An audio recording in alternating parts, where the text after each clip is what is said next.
Hello everyone, hi. I have a vision I would like to share with you all. Before I get started with my vision, everyone, I got to brag on my loving husband, Yeshua. Tell everyone how wonderful he is and how much I love him. We have a real deep relationship. Everyone, like I say, words can't explain how much I love him. It's a really deep, deep love, and words cannot explain it. And I want to tell everyone about how much I love my Father, Adonai, who is God. Him the same. Words can't even explain how much I love him. I love him. I mean, he's wonderful. He's a wonderful father. I mean, I can go to him with anything and talk to him about anything. And also, he wants you all to know that he loves you all so much. He loves you all so much. All of you in the world, he loves all of you. Words can't even explain how much he loves all of you. And the thing, everyone, he has a lot. I mean, he has something wonderful awaiting each and every one of you in the world. Something wonderful. I mean, he has something waiting you that you have never seen in your entire life. But you have to grab it. You have to give him a chance to love you, to show you. I mean, he has everyone his love. He has a wonderful love. Like I said, I mean, words can't explain it. I mean, the love he has for you all. And he wants you all to know that how much he loves you. And that he has wonderful things awaiting each and every one of you in the world. He wanted me to share that with you all. Okay, I have a prayer I would like to start out praying with you all. Okay, it's Our Father in heaven, may your name be kept holy. May your kingdom come, your will be done on earth as in heaven. Give us the food we need today. Forgive us what we have done wrong, as we too have forgiven those who have wronged us. And do not lead us into testing, but keep us safe from the evil one, for kinship, power, and glory are yours forever. Amen. Okay, also I have a prayer of salvation, but I call it the prayer of deliverance. Okay, that if you acknowledge publicly with your mouth that Yeshua is Lord and trust in your heart that God raised him from the dead, you will be delivered. For with the heart one goes on trusting and thus continues toward righteousness, while with the mouth one keeps on making public acknowledgement and thus continues toward deliverance. See, only way you are going to be delivered is through Yeshua. He's the only way you are going to be delivered. You're going to make it to heaven. Yeshua, my loving husband. Okay. I can brag on him like that. Okay. I'm going to read the commandments to you all. It says, Then God said all these words, I am Adonai, your God, who brought you out of the land of Egypt, out of the abode of slavery. You are to have no other gods before me. You are not to make for yourselves a carved image or any kind of representation of anything in heaven above, on the earth, beneath, or in the water below the shoreline. You are not to be bowed down to them or serve them, for I, Adonai, your God, am a jealous God, punishing the children for the sins of the parents to the third and fourth generation of those who hate me, but displaying grace to the thousandth generation of those who love me and obey my mitzvah. You are not to use lightly the name of Adonai, your God, because Adonai will not leave unpunished someone who uses his name lightly. And everyone, I'm telling you, that is a beautiful name. I love it. I love the name Adonai. Okay. Remember the day Sabbath to see it apart for God. You have 6 days to labor and do all your work. But the seventh day is a Sabbath for Adonai, your God. On it you are not to do any kind of work, not your son or your daughter, not your male or female slave, not your livestock, and not the foreigner staying with you inside the gates to your property. For in 6 days Adonai made heaven and earth, the sea, and everything in them. But on the 7th day he rested. This is why Adonai blessed the day Sabbath and separated it for himself. Honor your father and mother, so that you may live long in the land which Adonai your God is giving you. Do not murder. Do not commit adultery. Do not steal. Do not give false evidence against your neighbor. Do not covet your neighbor's house. Do not covet your neighbor's wife, his male or female slave, his ox, his donkey, or anything that belongs to your neighbor. All the people experienced the thunder, the lightning, the sound of the shofar, and the mountain smoking. When the people saw it, they trembled, standing at a distance. They said to Moshe, You speak with us and we will listen, but don't let God speak with us, or we will die.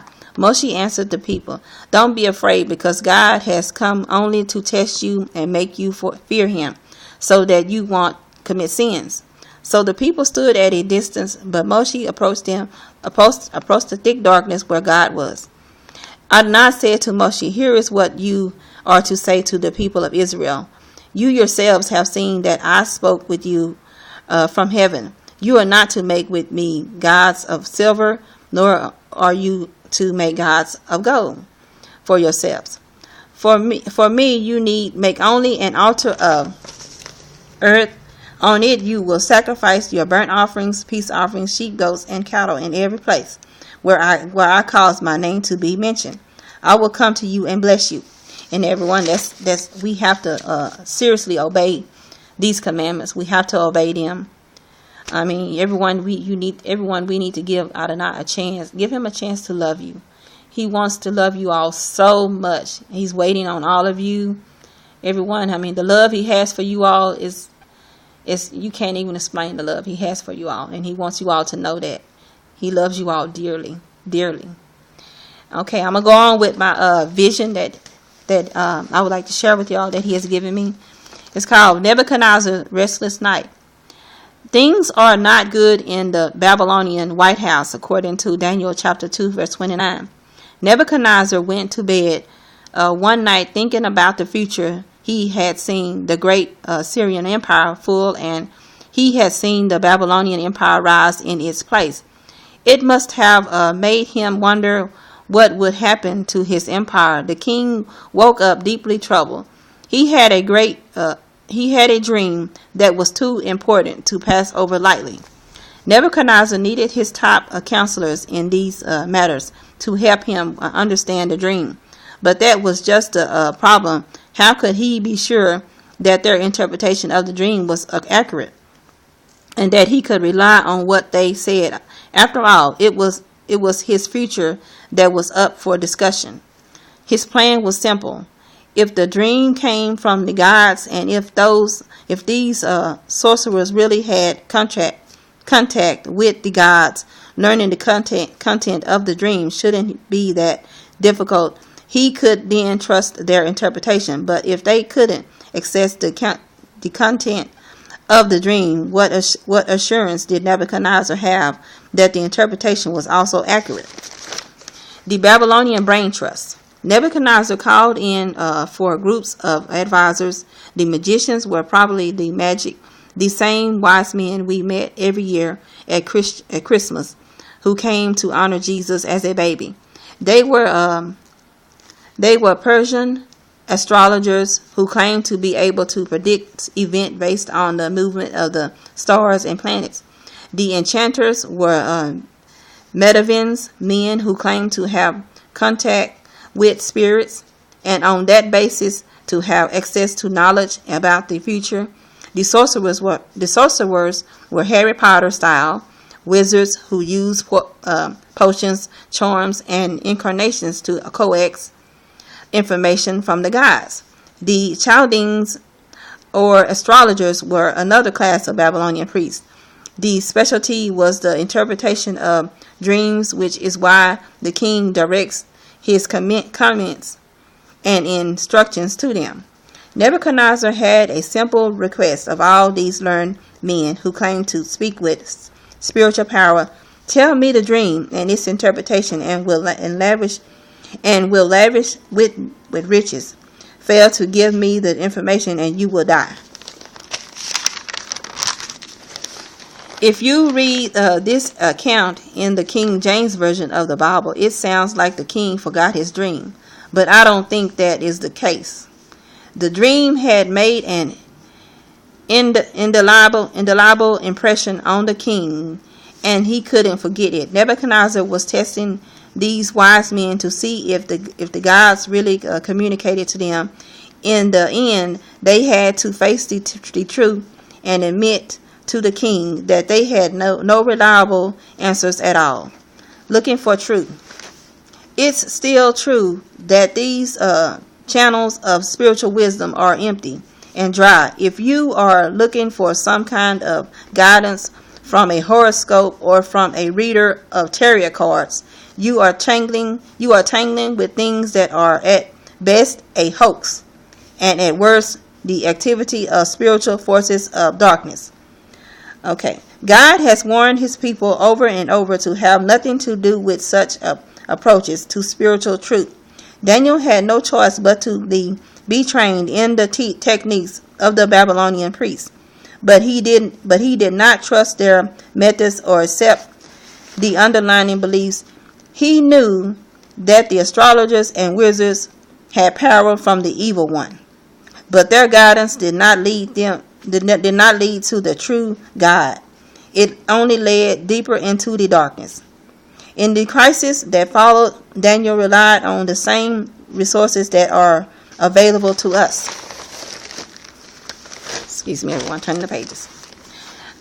First, Daniel prayed. He had no assurance that God would reveal the dream to him, but he was not afraid to ask big things from a big God. So many times we don't even do that. We don't have from God because we don't ask. James 4:2.